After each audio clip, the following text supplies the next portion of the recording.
Hello again, everyone. Edwin Learnard back once again. In this YouTube astrological segment, I'm going to be talking about the July 16, 2019 lunar eclipse in Capricorn, part 2 of 2. Now, in part 1, I talked about the majority of what I want to discuss as far as sharing my thoughts on possible impact of this lunar eclipse. But there were a few things I wanted to just talk about that I didn't include in part 1.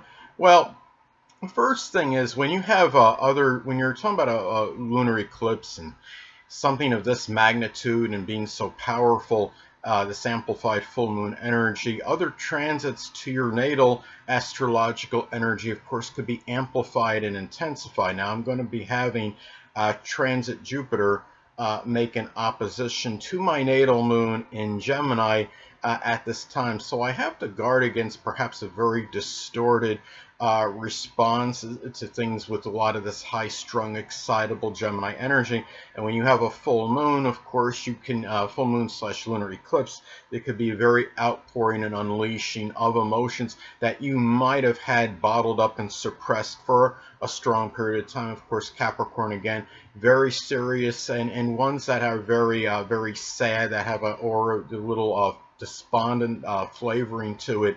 It's very there's something to as far as this goes. Now, let's say I wanted to talk about, like, let's say if this falls in, say, the first or sixth house of your natal chart, especially. Now, it could be something health related that could be Capricorn, connected with the zodiac sign Capricorn.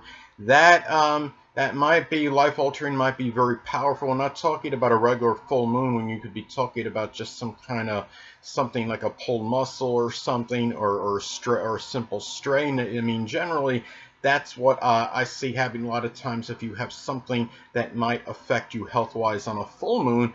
But in contrast, when you're talking about a full moon lunar eclipse, a lot of times I believe there's at least a greater propensity to have something of a larger magnitude. Could be life-altering.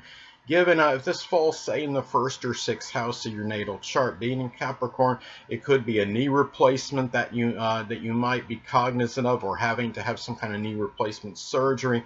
It could be something with the hamstrings that could be very serious, or something even with the bones, the joints, or the teeth. You might be discovering some kind of bone degeneration, or something very serious regarding the joints or even the teeth at this time that maybe you weren't cognizant of before. You might have been somewhat oblivious to, but it might come to light more so at this time.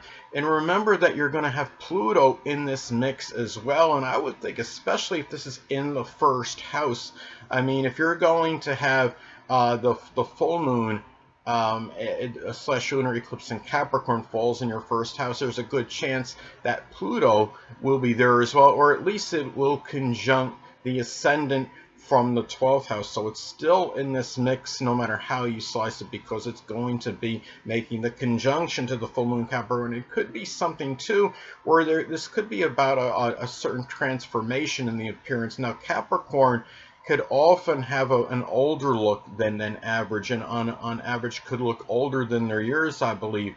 And the thing about it is, it could be something where a facelift could take place, or maybe you become more contemplative regarding that. I mean, this could be something.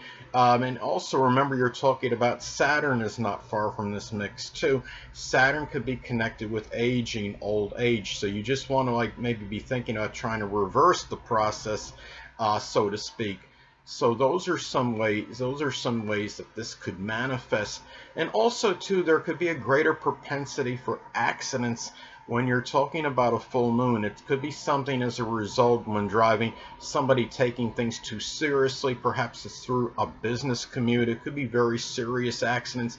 And Capricorn energy can often be about one's own interest taking precedence over others. So, I mean, trying to get to your business meeting too quick, not thinking about the other person, being somewhat very unfeeling, uncaring, and it's very undemonstrative energy.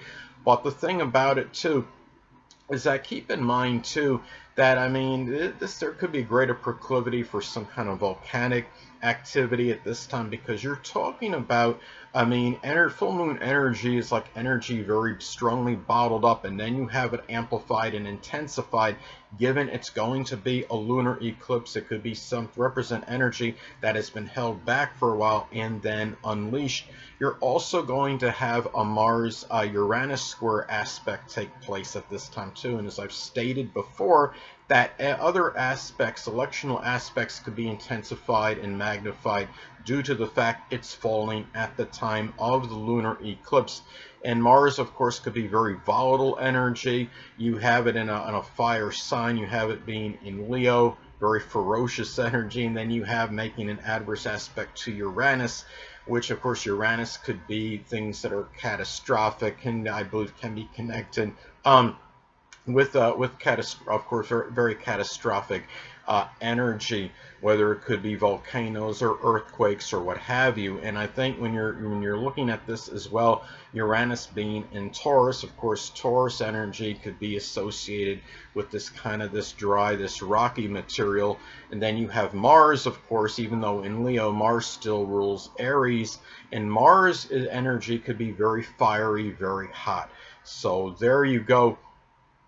At this time. And also, given that Mars is going to be squaring Uranus, as far as, I mean, reactions go, this could be about very unpredictable, volatile, truculent action, responses and actions and activity at this time.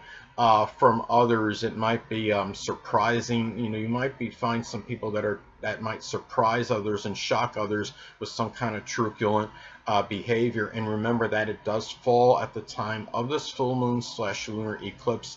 That will be very intensified. So especially like if you're driving or you're at some place where you're at, you know, some party, or you're at a place where there's some drinking, or there's a greater propensity for some kind of volatile activity and actions and unpredictable loony type behavior, then it's really important to just be prudent and careful at this time, people. So anyway, well, that's pretty much it, what I wanted to add in this video in part 2. So anyway, people, that'll conclude this YouTube astrological segment for my take on the July 16th, 2019 lunar eclipse in Capricorn, part 2 of 2. And stay tuned next time, where I will be continuing my monthly horoscope segments. 2 things I want to get with you on before I head out.